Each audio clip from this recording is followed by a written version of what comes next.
The Fairmont Hotel's grand ballroom was exactly as I'd expected it would be for Jefferson High's 10-year reunion. Overpriced decorations in our old school colors, a DJ playing hits from 2014, and round tables full of people desperately trying to prove how successful they'd become since graduation.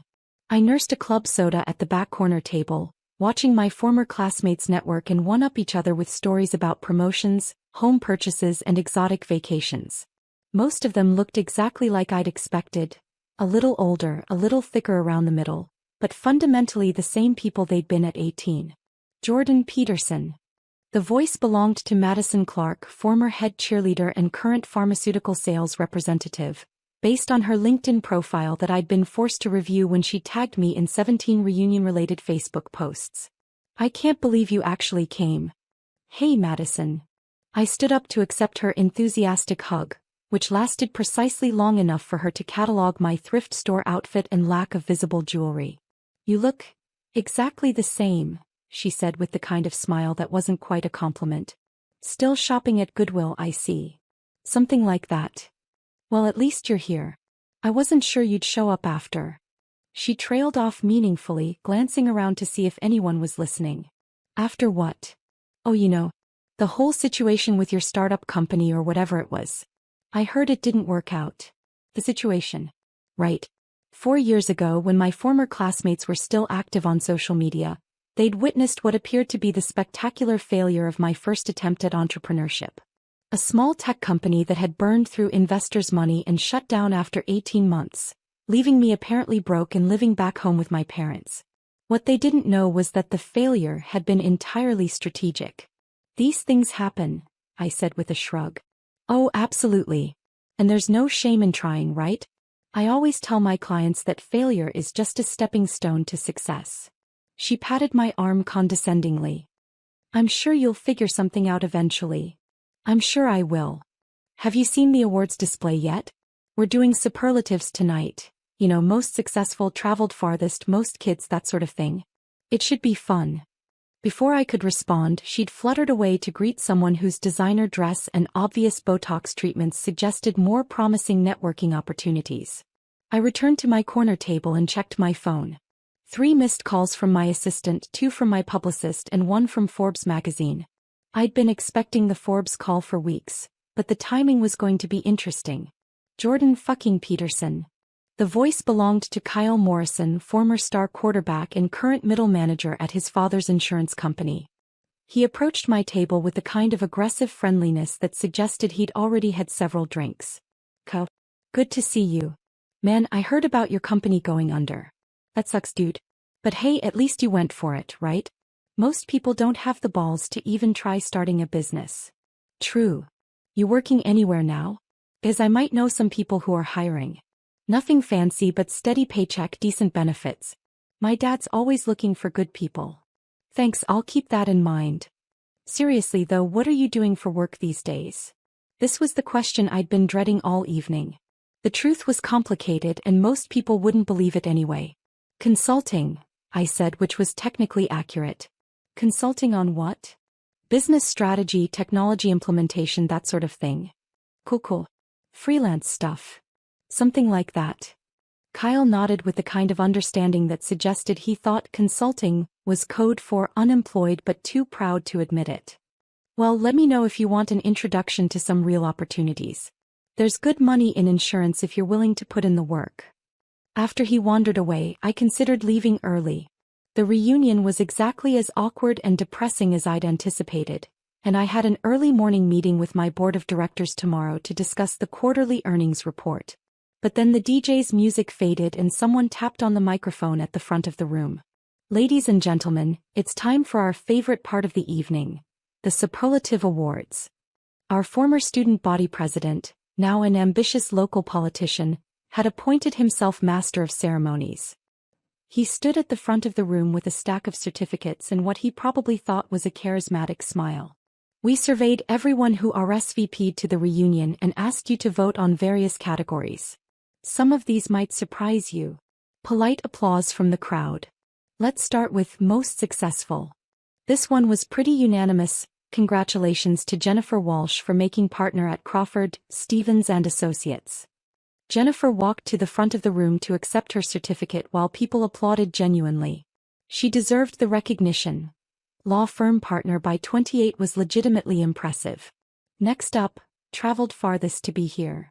That honor goes to Michael Chin, who flew in from Tokyo where he's working for Goldman Sachs. More applause. Michael had always been smart, and his international banking career was exactly the kind of success story that impressed at high school reunions. The awards continued through various categories. Biggest family, best dressed, least changed, most changed. I half listened while checking my phone again. 4 missed calls now from Forbes. They were probably wondering why I hadn't called back yet. Now this next category is a little different, the MC continued, his tone shifting to something that sounded almost apologetic. We thought it would be fun to include some, let's call them honorable mention categories. A few people in the crowd chuckled nervously. These are all in good fun, of course. Just a way to acknowledge that not everyone's path after high school has been conventional.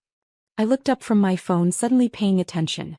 So, in the spirit of good humor, our final award goes to the person voted least successful by their former classmates. The room had gone quiet. This wasn't the kind of award anyone wanted to win, especially not in front of 300 people. And the least successful goes to... He opened the envelope with theatrical flair. Jordan Peterson. The applause that followed was different from the earlier awards. Not celebratory, but the kind of awkward, mocking clapping that happens when people are uncomfortable but feel obligated to participate in someone else's humiliation. I sat frozen in my chair for a moment, processing what had just happened. My former classmates had literally voted me the least successful person in our graduating class. The kid who'd tried to start a company and failed spectacularly. The one who was apparently still doing consulting work and shopping at Goodwill. Jordan Peterson, come on up here, the MC called out, holding up a certificate. The crowd was looking at me now, some with pity, others with barely concealed amusement. This was the kind of moment that would define how people remembered me for the next 10 years. I stood up and walked toward the stage, my footsteps echoing in the suddenly quiet ballroom. That's when my phone rang. Not buzzed. Rang. Loudly enough that people in the front rows could hear it over the sound system. I looked at the caller ID. Forbes magazine. Sorry, I said to the MC, who was still holding my certificate. I should probably take this. Really? Right now? It's important. I answered the phone in front of 300 people. Jordan Peterson speaking.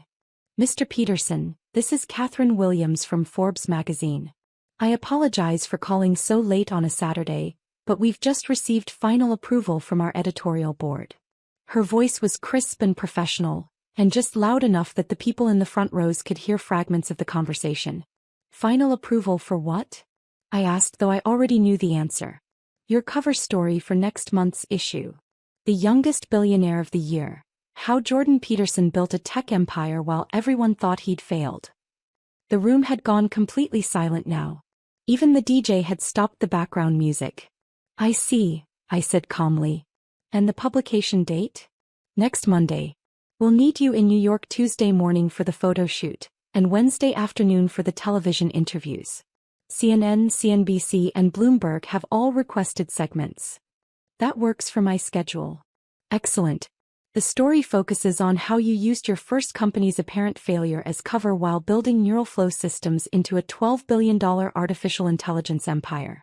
Our readers are fascinated by stealth entrepreneurs who operate below the radar. $12 billion. The number hung in the air like a physical thing. The research team was particularly impressed by your strategy of maintaining a low profile while acquiring 17 AI companies over the past 4 years. Brilliant misdirection. I could feel 300 pairs of eyes staring at me. The MC was still standing beside me, holding my least successful certificate, but his expression had changed from condescending amusement to confused shock. Forbes estimates your personal net worth at approximately $3.2 billion, making you the youngest self-made billionaire in the technology sector. Is that figure accurate? It's in the right neighborhood. And you achieved this while everyone believed your first startup had failed? That was the point. Public failure creates privacy. Privacy creates opportunity. Genius strategy. We'll see you in New York on Tuesday. I ended the call and slipped my phone back into my pocket. The ballroom remained completely silent. The MC was the first to recover. Did someone just say billionaire? $12 billion company, I corrected. Personal net worth is only about $3 billion. Only about $3 billion, he repeated numbly.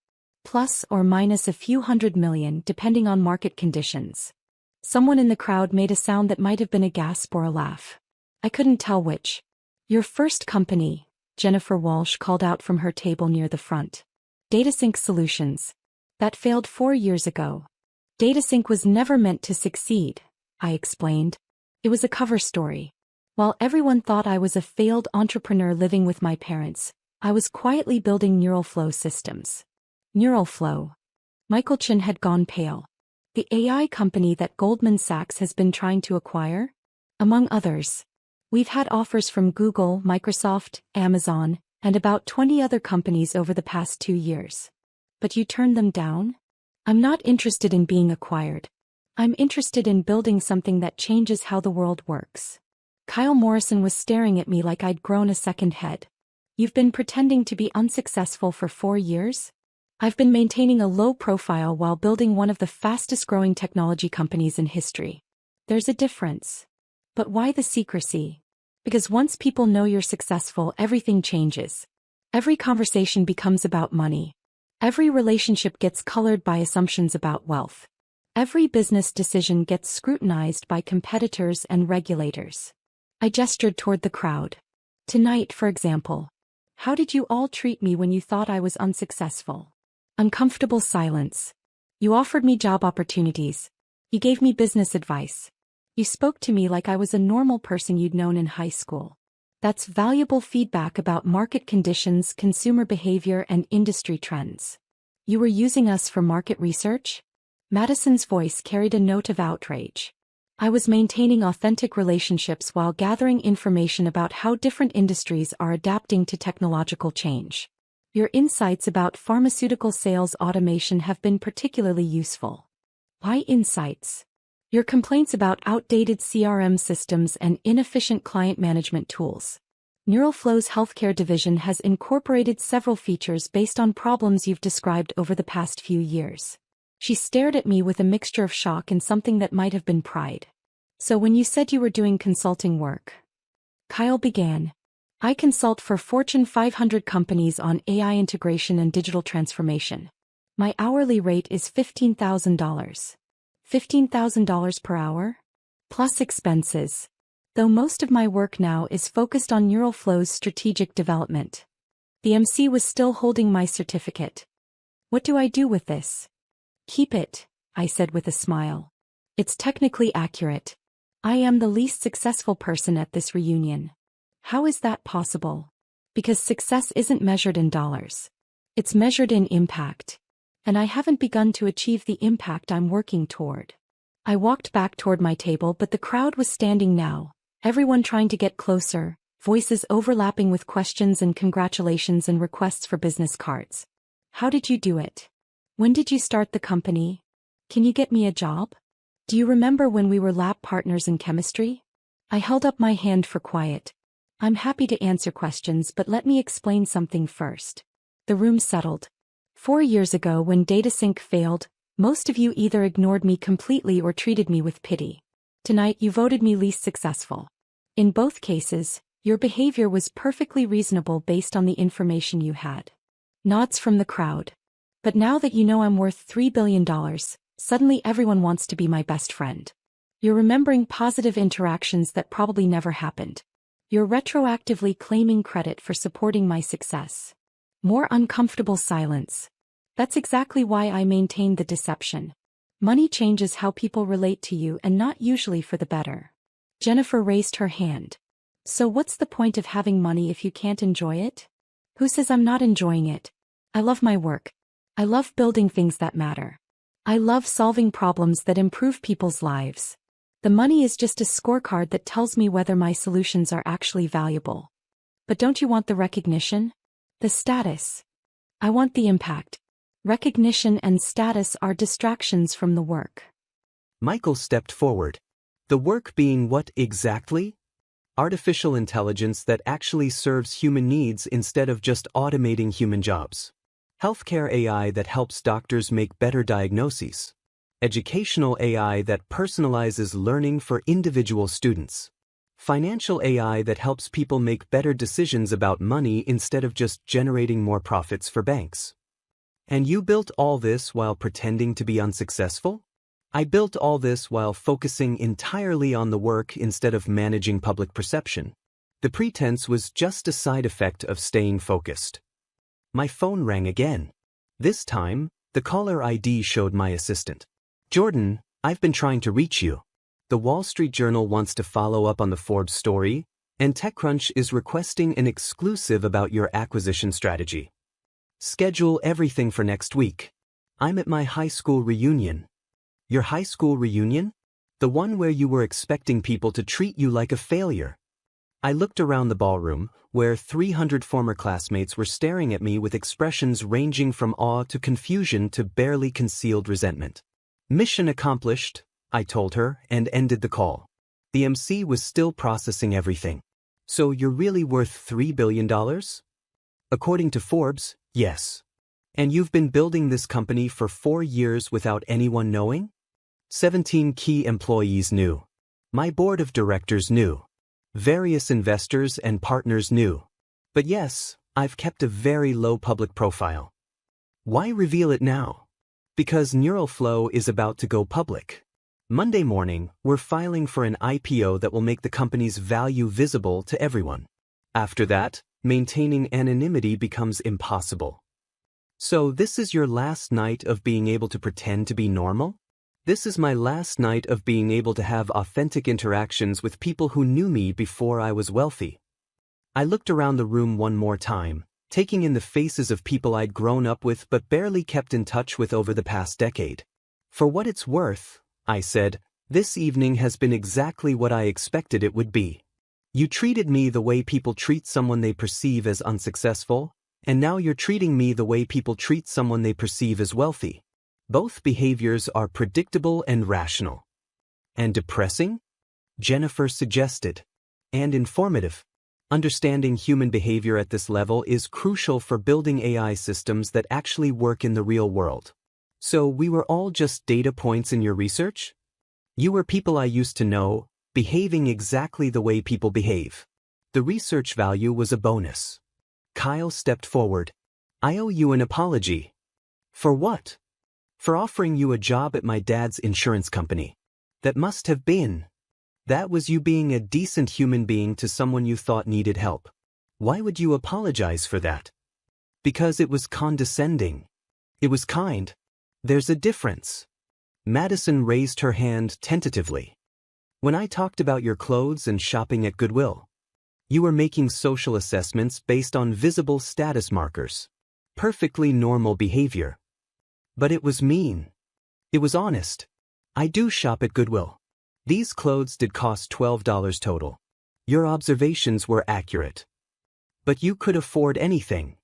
I could afford anything, but I don't need anything. Expensive clothes wouldn't make me better at building AI systems. The conversation continued for another hour, with questions about my company, my strategy, and my plans for the future. People wanted to know about my daily routine, my investment philosophy, and whether I remembered various shared experiences from high school. Gradually, the crowd began to disperse. Some people seemed genuinely interested in reconnecting as adults, others were clearly calculating potential business opportunities, and a few appeared to be processing the fundamental reorganization of their assumptions about success and failure. As the evening wound down, I found myself back at my corner table with the 3 people who had made genuine effort to stay in touch over the years: Sarah Martinez, who taught elementary school, Tom Wilson, who managed a nonprofit, and Lisa Kim, who worked as a nurse practitioner. So what happens now? Sarah asked. After the IPO, after the Forbes cover, after everyone knows? Now I get back to work. We have AI systems to build, problems to solve, and hopefully some positive impact to make on the world. But your life will be completely different. My work will be exactly the same. Everything else will be more complicated. Tom was studying the least successful certificate that the MC had left on my table. Are you going to keep this? Absolutely. It's a reminder that success looks different depending on your perspective and timeline. And that public perception doesn't always match reality? And that public perception is usually irrelevant to the work that actually matters. Lisa smiled. You know what's funny? You're still exactly the same person you were in high school. How so? Completely focused on whatever project you're working on, totally oblivious to social dynamics, and convinced that you can solve any problem if you think about it long enough. That's probably accurate. The only difference is that now your projects are worth billions of dollars. The only difference is that now I have the resources to work on problems that actually matter. As we prepared to leave, Sarah asked one final question. Do you think it was worth it? The secrecy, the deception, letting people think badly of you? I looked around the ballroom one last time, at the decorations and the awards display and the remnants of an evening that had turned out very differently than anyone had expected. Ask me in 10 years, I said. When we see whether Neuralflow actually manages to build AI that helps humanity instead of just replacing it. And if it doesn't work out? Then I'll have been the least successful person at this reunion after all. As I drove home that night in my 15-year-old Toyota, I thought about the look on my classmates' faces when they'd realized their assumptions about me had been completely wrong. Tomorrow, the Forbes article would go live and my anonymity would disappear forever. By Monday morning, Neuralflow's IPO would make me one of the most visible entrepreneurs in the technology industry. But tonight I was still just Jordan, the high school graduate who'd surprised everyone by turning out differently than they'd expected. The least successful person in my class who'd quietly built something extraordinary while everyone thought he was failing. The billionaire who'd won an award for being unsuccessful, and meant to keep it as a reminder that success is always more complicated than it looks from the outside.